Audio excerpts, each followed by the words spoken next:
Long awaited catalogue of PSO 600 अभी वो आ चुकी है। और PSO 600 जो आप देख रहे हैं कि ये देखने में ऐसा इसका लुक है। और यहाँ पर ये ऑटो मोड है, यदि हम इसको प्रेस करेंगे तो ऑटो मोड आएगा, इसको प्रेस करेंगे तो DG स्टॉप हो जाएगा, इसको करेंगे तो स्टार्ट हो जाएगा, और इसको करेंगे तो मैनुअल है। तो यदि आपको मैनुअल में स्टार्ट करना है तो मैनुअल में इसको हम स्टार्ट करेंगे, सिलेक्ट करेंगे, जनरेटर स्टार्ट कर देंगे, जनरेटर स्टार्ट हो जाएगा और उसके बाद चेंज ओवर हो जाएगा।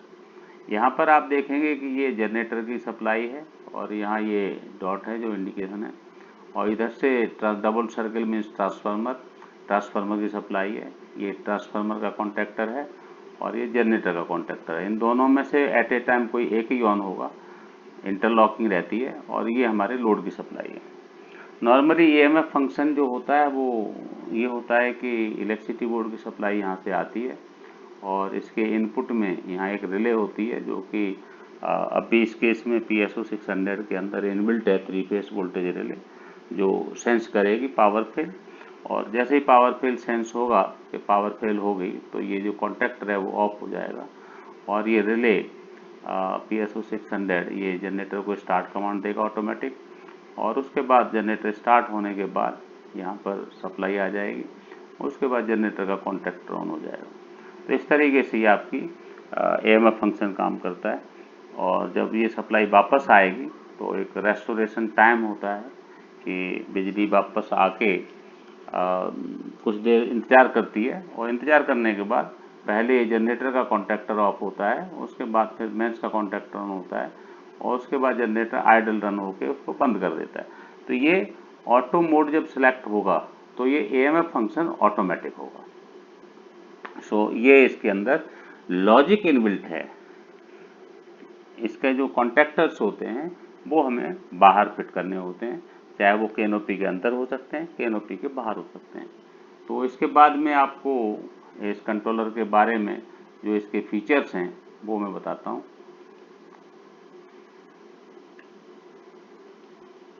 ये generator set control power start 600, इसके अंदर ये डिस्क्रिप्शन है। यहाँ हमने आपको मैनुअल मोड बताया, उसके बाद ऑटो मोड बताया, और दूसरा मैनुअल मोड में एक remote start mode, remote start stop का सिग्नल भी दे सकते हैं, जैसे हम बाकी के PC 3.3 और PC 1.1 PC 1.2 ऐसा उन कंट्रोलर में देते हैं। तो यहाँ रिमोट स्टार्ट स्टॉप का सिग्नल भी देते हैं, और एक शटडाउन फैसिलिटी भी इसकी आती है, जो कि कोई भी फॉल्ट यदि आएगा तो ये हमारे शटडाउन जनरेटर बंद हो जाएगा, कॉन्टैक्टर भी ऑफ हो जाएगा। और इसके अंदर ये EMF ऑटोमेंस फेलियर फंक्शनलिटी ये इंक्लूसिव है। ये EMF फंक्शन जो नॉर्मली है कि इसको कंप्लीट लोगों के अंदर यही ये भावना रहती है कि PC 3.3 में EMF इनबिल्ट है, PSO 600 में इनबिल्ट है। प्रैक्टिकली PSO 600 पहले तो हम समझें कि EMF ऑपरेशन कंप्लीट EMF क्या है कि पावर फेल सेंस करके जनरेटर को स्टार्ट कमांड देना, उसके बाद जनरेटर को लोड पे जाने के लिए उसका जनरेटर का कॉन्टैक्टर ऑन करना, उसके बाद मेंस वापस आना और मेंस के जनरेटर के कॉन्टैक्टर को ऑफ करके मेंस के ऊपर लोड चेंज ओवर कर देना। So EMF means power fail detection plus load change over from DG to mains and mains to DG, ये नॉर्मली EMF का कंप्लीट EMF का एक फंक्शन होता है। तो ये PSO 600 जो ये है इसमें ये कंप्लीट फैसिलिटी इनबिल्ट है, और जो PC 3.3 है उसमें केवल 3 अटेम्प्ट फैसिलिटी है कि यदि पावर फेल सेंस नहीं करता, वो पावर फेल सेंस करने के लिए हमको एक्सटर्नल रिले लगानी होगी, और वहाँ से जैसे पावर फेल हो जाती है तो उसका पोटेंशियल फ्री कॉन्टैक्ट PC 3.3 को दिया जाता है कंटिन्यूस, जिससे वो स्टार्ट होके, और उसमें 3 अटेम्प्ट फैसिलिटी का मतलब है फर्स्ट अटेम्प्ट में ट्राई करेगा, स्टार्ट हो गया तो बहुत अच्छा, नहीं होगा तो सेकंड अटेम्प्ट ट्राई करेगा, सेकंड में भी नहीं हुआ तो थर्ड अटेम्प्ट ट्राई करेगा, और थर्ड अटेम्प्ट में भी नहीं हुआ तो फेल्स टू स्टार्ट करके लॉक हो जाता है। तो ये 3 अटेम्प्ट फैसिलिटी उसके अंदर इनबिल्ट है। तो उसमें नॉर्मली क्या है कि command remote start command continuous दिया जाता है जिसमें वो फर्दर 3 अटेम्प्ट फैसिलिटी परफॉर्म करता है। नॉर्मली तो पहली अटेम्प्ट में स्टार्ट हो जाएगा, तो स्टार्ट होके और वो वोल्टेज बिल्टअप हो जाएगी, जनरेटर की फ्रीक्वेंसी वोल्टेज नॉर्मल आ जाएगी। उसके बाद आपको लोड चेंज ओवर किसी एक्सटर्नल डिवाइस से करना पड़ता है। इस केस में PSO 600 में ये दोनों ही काम है। ये पावर फेल सेंस भी करता है, डिटेक्ट भी करता है, अंडर ओवर वोल्टेज को भी देखता है, और कोई भी पावर इम्प्योरिटी होगी तो जनरेटर को स्टार्ट भी करता है और स्टार्ट करके चेंज ओवर भी करता है। सो लेट अस सी फर्दर। ये नॉन पैरेललिंग यूनिट है, इसमें synchronising with other generator not possible. इसके अंदर जो इनपुट वोल्टेज सेंसिंग है वो 190 वोल्ट से लेके 600 वोल्ट तक ये लाइन टू लाइन सेंस करता है। यानी ये 600 50 हर्ट्ज और 60 हर्ट्ज दोनों पे काम कर सकता है। 50 हर्ट्ज के साथ 415 वोल्ट पे करेगा 3 फेस, और 60 हर्ट्ज पर नॉर्मली 480 वोल्ट्स आता है, तो 480 वोल्ट के लिए भी कंट्रोलर काम करता है। तो 50-60 के ऊपर भी है। और यहाँ पर आप देखेंगे कि power fail drive from the starting battery. इसमें जो जनरेटर का जो स्टार्टिंग बैटरी है वो नॉर्मली 12 वोल्ट और 24 वोल्ट दोनों के लिए होता है। तो ये एक 8 वोल्ट से लेकर 32 वोल्ट तक सूटेबल है इसका auxiliary voltage. So this controller is suitable for 12 volt और 24 वोल्ट दोनों के लिए होता है। इसके अंदर जो मेन फीचर्स हैं, ये एक HMI है जो pixel monochrome graphics LCD display है, 12 वोल्ट 24 वोल्ट के लिए सूटेबल है। Genset monitors status of all critical engine and alternator functions. Genset metering AC/DC दोनों मॉनिटर करता है। Battery monitoring system to warn against weak battery connection. तो ये week battery को भी ये करता है, इसके बारे में आगे बताएंगे। सिंगल फेस और 3 फेस कॉन्फ़िगरेशन भी है इसके अंदर। सिंगल फेस और 3 फेस और स्प्लिट फेस AC मीटरिंग भी है, यानी मीटरिंग है single phase 3 phase. Engine starting include solid state output operate external start stop, ये जो रिमोट स्टार्ट का हमने बोला आपको। Genset protect engine and alternator, real time clock भी है, and fuel level measurement using 4 to 20 milli input sensor. तो इसके अंदर एक ये जो एक्स्ट्रा फैसिलिटी है कि फ्यूल लेवल सेंसर आप हमारे कमेंस के एरिया डीलर से परचेज कर लेंगे, और इसके साथ कनेक्ट करके इसके डिस्प्ले में अब ये फ्यूल लेवल भी आने लगेगा परसेंटेज में। यहाँ एक्सरसाइज है, क्लॉक टाइम भी है, start stop initiate without any load, maintenance due to alarm based engine running, auto mains failure provides load transfer operation in open transition condition. यहाँ पर आपने देखा ना कि यहाँ पर ये auto mains failure provides load transfer operation open transition, AMF test facility और without load option, utility monitoring and protection. So utility monitoring और मेंस की सप्लाई को सेंस करता है ये।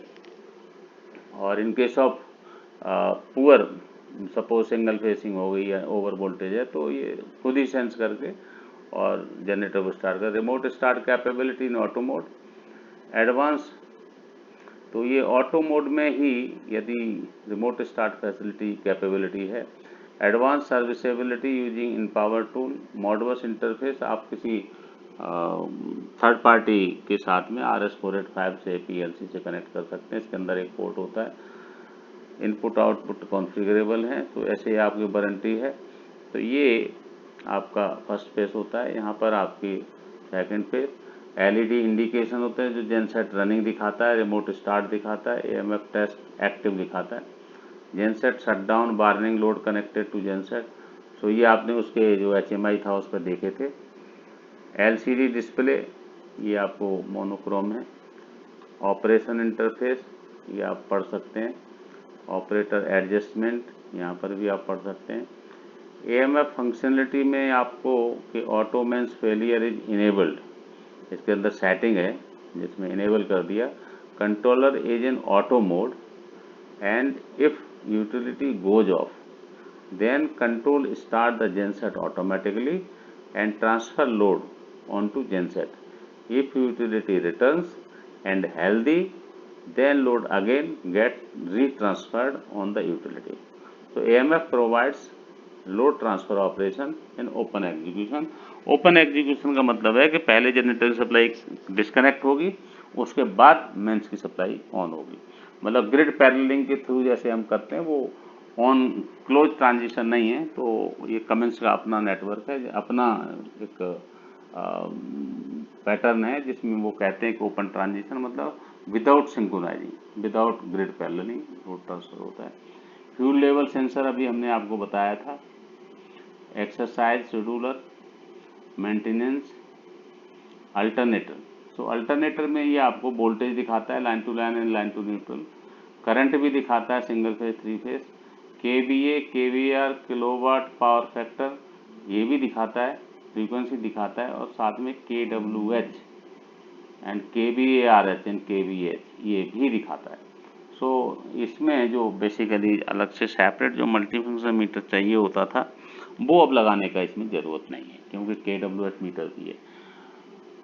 बट ये है कि गुजरात इलेक्ट्रिसिटी बोर्ड के पॉइंट ऑफ व्यू से सिर्फ गुजरात में जहाँ KWH मीटर एंड CT उनका डेडिकेटेड होता है, Gujarat approved CT and meter होना चाहिए, तो गुजरात में शायद एक्सटर्नल KWH मीटर पर CT चाहिए, अदर देन कहीं नहीं चाहिए। सो अब इसको लगाने के बाद इसमें कोई इलेक्ट्रिकल मीटर या multifunction meter not required. AC है ये जो यूटिलिटी AC डेटा, इसमें मेंस वोल्टेज भी देखता है, ये line to line and line to neutral and frequency देखता है, सिंगल फेज, थ्री फेज, ये वोल्टेज मॉनिटर भी करता है, डिस्प्ले भी करता है। Engine data starting battery voltage दिखाता है, इंजन रनिंग आवर दिखाता है, इंजन टेम्परेचर दिखाता है, ऑयल प्रेशर दिखाता है। इस पे ये जो कुछ सर्विस एडजस्टमेंट है कि आप voltage selection single phase, three phase कर सकते हैं, फ्रीक्वेंसी सिलेक्शन है 50 हर्ट्ज, 60 हर्ट्ज कर सकते हैं, genset and utility AC meter calibration कर सकते हैं। तो ये कुछ आपको मोड मिलेंगे। यहाँ पर आपको दिखता है कि इंजन कंट्रोल्स हैं कि CT ratio and genset rating setup है, ये है start stop time delay setup भी है कि स्टार्ट डिले हो सकता है, स्टॉप डिले है, वो टाइम करनी होती है, रियल टाइम क्लॉक है, AMF सेटअप है, मोड बस है। तो ये आपको बैटरी ऑपरेशन है, control will operate on 12 volt और 24 वोल्ट, ये आपको करना होगा। Auto start mode accept a ground signal from remote devices to automatically start. तो ये जो बेसिकली ये कह रहा है कि जब हम रिमोट स्टार्ट सिग्नल देंगे इसके कंट्रोलर के इनपुट पर रिमोट स्टार्ट, तो वो नेगेटिव दिया जाएगा। प्रैक्टिकली नेगेटिव की बात करता है यहाँ, ग्राउंड सिग्नल पॉजिटिव नहीं देना, इसमें नेगेटिव दिया जाता है। इमरजेंसी स्टॉप, तो इमरजेंसी स्टॉप भी इसमें नेगेटिव ही है। स्लीप मोड है, engine starting, control supports automatic engine starting, primary and backup starts disconnect are achieved by battery charging, feedback and main alternator output frequency. The control also supports configurable glow plug control when applicable. So engine starting का मतलब है यहाँ पर कि ये कहता है कि जो स्टार्टर है, क्रैंकिंग मोटर है, उसको डिस्कनेक्ट करने के लिए ये दो फीचर हैं। एक तो बैटरी चार्ज जो डायनामो होता है वहाँ से देख लेता है कि इंजन चल गया और डिस्कनेक्ट हो जाता है ऑटोमेटिक, और दूसरा वोल्टेज अल्टरनेटर की आ गई तो भी डिस्कनेक्ट होता है। साइकिल क्रैंकिंग, तो नंबर ऑफ साइकिल 1 to 7, इसमें आप एडजस्ट कर सकते हैं, duration of crank in reset कर सकते हैं। So basically normal 3 attempt facility हम कहते हैं, बट इसने 7 अटेम्प्ट तक ये प्रोविजन दिया हुआ है। Time delay start, time delay, तो start delay and stop cool down time, तो ये है। AMF फंक्शन के बारे में इसने बताया कि AMF primarily means that genset controller is controlling both the genset breaker and utility breaker in A transfer pair arrangement. AMF is only for use in single genset oblique single utility arrangement. Primary job to keep load powered. AMF completely manages the system by automatically starting the genset, transferring load. When it detects utility failure, AMF has numerous built-in configurable sensors to determine the availability of the utility and genset sources. सो ये आप इसको study कर सकते हैं। इसमें AMF test mode भी है, load transfer switch भी है, लोड ट्रांसफर स्विच एक्सटर्नल होता है। AMF breaker output can be continuous contact pair और पल्स बाई। तो बेसिकली ये बताना चाहता है कि जो कमिंस का जीटेक वाला जो एटीएस आता था उसके साथ भी ये हुकअप हो जाता है। इसके अंदर अंडर वोल्टेज सेंसर है, ओवर वोल्टेज सेंसर है, इनमें टाइम डिले है, अंडर ओवर फ्रीक्वेंसी भी है, टाइमर भी है। फिर ये प्रोटेक्शन फंक्शन आते हैं, अलार्म भी आपको एडजस्ट कर सकते हैं, configure accept maximum 3 alarm input contact close. Emergency stop है। इंजन प्रोटेक्शन में एलएलओपी है, लीव ऑयल प्रेशर वार्निंग भी है और शटडाउन भी है। हाई वाटर टेम्परेचर वार्निंग भी है, शटडाउन है। लो कूलेंट टेम्परेचर वार्निंग है, सेंसर फेलियर प्रोटेक्शन है। तो ये इंजन की आ गई। दूसरा है इंजन जनरल इंजन प्रोटेक्शन, लो फ्यूल लेवल वार्निंग, लो फ्यूल लेवल वार्निंग। ये अभी आपका जो नया सेंसर के साथ करेंगे तो उसके साथ ही करेगा, ये सेंसर नहीं होगा तो ये फिर एप्लीकेबल नहीं होगा। Charging alter failure warning, low and high battery voltage warning, ये भी इसके अंदर प्रोटेक्शन इनबिल्ट है।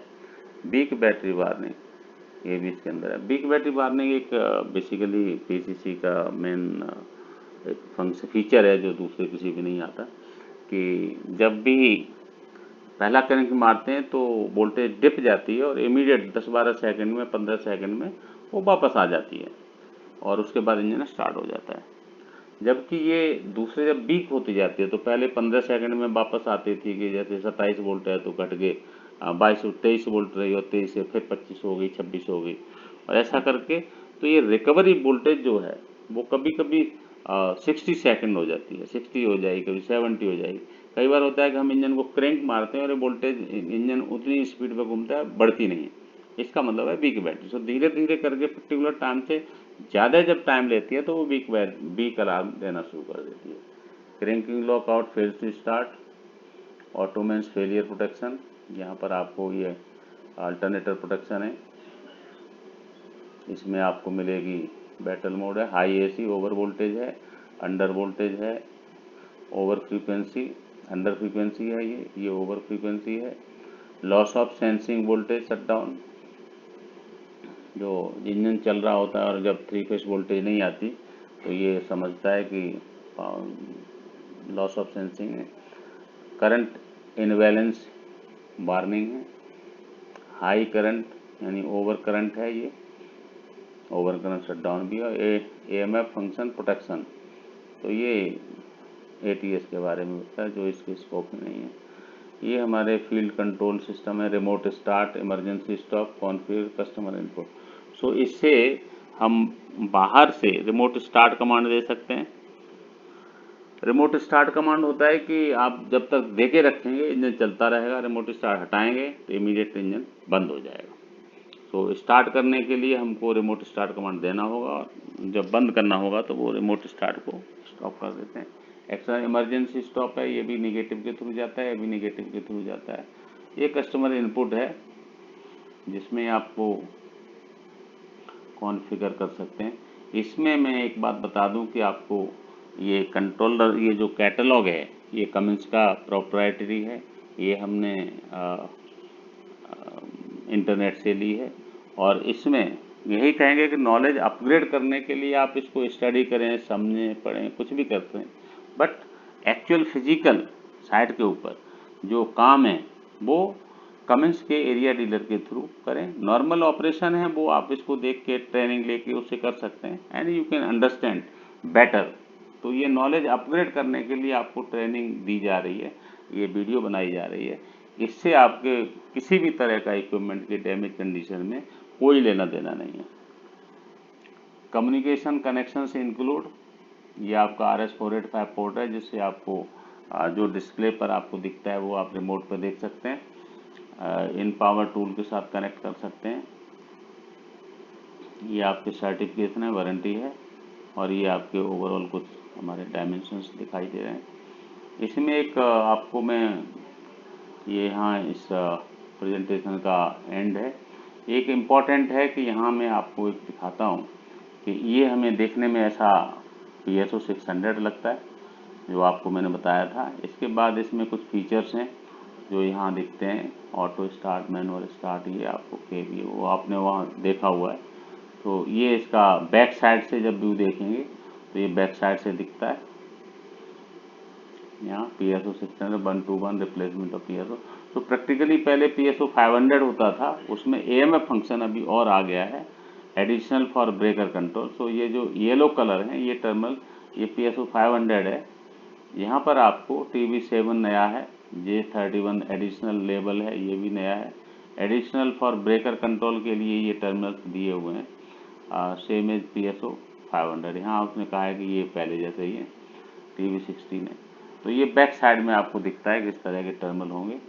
ये AMF फंक्शन। यहाँ पर एक चीज़ और भी है कि PSO 600 और 500 में सिर्फ इतना फ़र्क है कि 600 के अंदर AMF फैसिलिटी है और फ्यूल सेंसर का भी एक एक्स्ट्रा है। यहाँ AMF फंक्शन हमने आपको बता दिए। PSO under supports AMF function, utility, AC voltage frequency measurement, ये आपने सभी देख लिए हैं। एक इसके बाद यहाँ भी है, ये आपको इसका टर्मिनल डिटेल है जो सैम्पल पॉइंट ऑफ व्यू से आप यहाँ देख सकते हैं, बट आपको रेफ़र करना है कि जो जनरेटर आपके पास है वो जनरेटर के साथ में जो कैटलॉग आएगी उस कैटलॉग को ज़रूर देखना है। तो यहाँ फिर भी आप TB15 है, जहाँ पर आप बैकअप के है, PCC नेट है, ये बैटरी निगेटिव यहाँ देना होता है।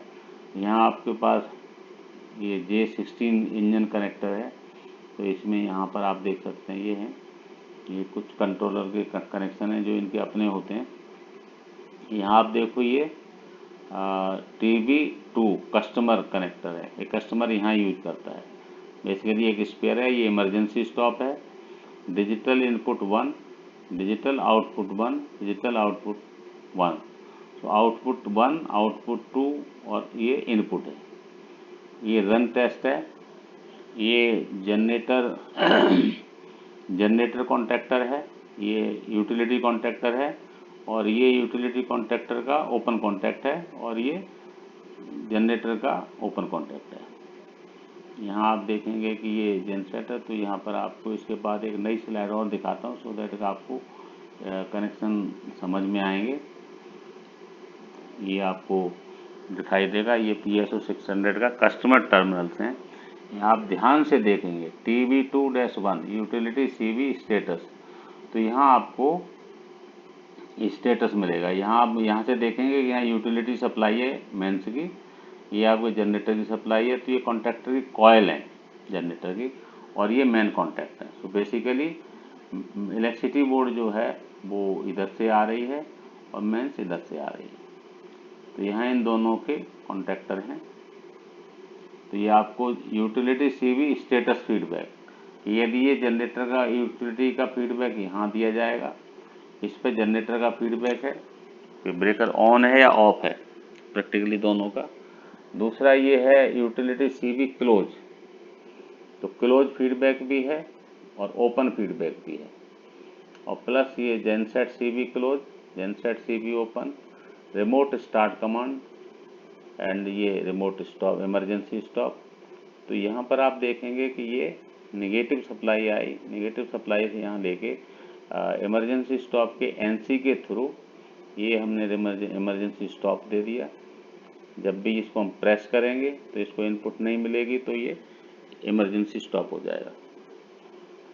और दूसरा सेम निगेटिव ये जा रही है RS पर, RS का मतलब रिमोट स्टार्ट कमांड। यदि हमें उसने बताया था कि AMF फंक्शन को वहाँ रिमोट स्टार्ट एक्टिव करेंगे, तो आप ऑटो मोड में डाल के यहाँ रिमोट स्टार्ट के थ्रू भी रिमोट स्टार्ट स्टॉप सिग्नल बाहर से दे सकते हैं। यानी जनरेटर का इंटरनल AMF फंक्शन यदि यूज नहीं करना है तो आप बाहर से भी अपना जनरेटर को स्टार्ट कर देंगे तो स्टार्ट हो जाएगा। इसके बाद यहाँ से आप देखेंगे कि ये फीडबैक है, generator contactor close contact, open contact है, जो जब भी वो ऑन हो जाएगा तो यहाँ इसको फीडबैक मिल जाएगा। और दूसरा इसने एक सर्किट यहाँ भी बनाया है इमरजेंसी पोर्शन के थ्रू कि जनरेटर कॉन्टैक्ट जो है वो यहाँ से होता हुआ कि ये जनरेटर कॉन्टैक्टर ऑफ है तो ये इधर से होके यहाँ जाएगा, ये ओपन है तो अलग से। तो दोनों फीडबैक अलग अलग दिए हैं इसमें, इन दोनों में इंटरलॉक किया हुआ है। और ये तो ऐसा करके आपको इमरजेंसी स्टॉप भी है यहाँ। तो प्रैक्टिकली हमारे केस में तो इमरजेंसी स्टॉप का यहाँ से जो ये डायरेक्ट है कि हमें फीडबैक देना है वो हम यहाँ दे सकते हैं। फिर भी इसके साथ भी ये समझने के लिए है आपको, और इसका जो यूबी को यूटिलिटी ब्रेकर कहते हैं, generator breaker, utility open relay, utility close relay, genset open relay, genset close relay. तो एक सर्किट है जो रेफरेंस के लिए दिया गया है। फिर भी जब जेनसेट आपके पास जाता है तो कमिंस के ऑथराइज डीलर से, कमिंस से हमको उसके ऊपर एक प्रिंटेड पेपर होगा, वो पेपर जो है वो एग्जैक्ट होगा, आपको उसको रेफर करना है। एक जनरली ये गाइडलाइन है कि हमें किस तरीके से इसको यूज करना है। तो आज के लिए ये प्रेजेंटेशन इतना ही, और मैं समझता हूँ कि ये हमारी वीडियो आपको नॉलेज बढ़ाने के लिए काम आएगी। और मैं एक बार फिर से ये रिक्वेस्ट करता हूँ, इस वीडियो को बनाने का जो बेसिक पर्पज़ है वो है कि केवल नॉलेज अपग्रेड करना है। तो नॉलेज अपग्रेड करके आप अपने आप को समझ सकते हैं, but responsibility of this video to protect alternator engine, जो भी चीज़ है वो मैन्युफैक्चरर का रिस्पॉन्सिबिलिटी है। यूज मैन्युफैक्चरर रिसोर्सेज है, मैन्युफैक्चरर के ओईएम के इंजीनियर को आप यूज़ करें और एरिया डीलर को यूज करें। टोटल जो एक्चुअल प्रॉपर्टी है वो ये कमिंस की है। तो मैं इन्हीं शब्दों के साथ और विदा लेता हूँ। धन्यवाद।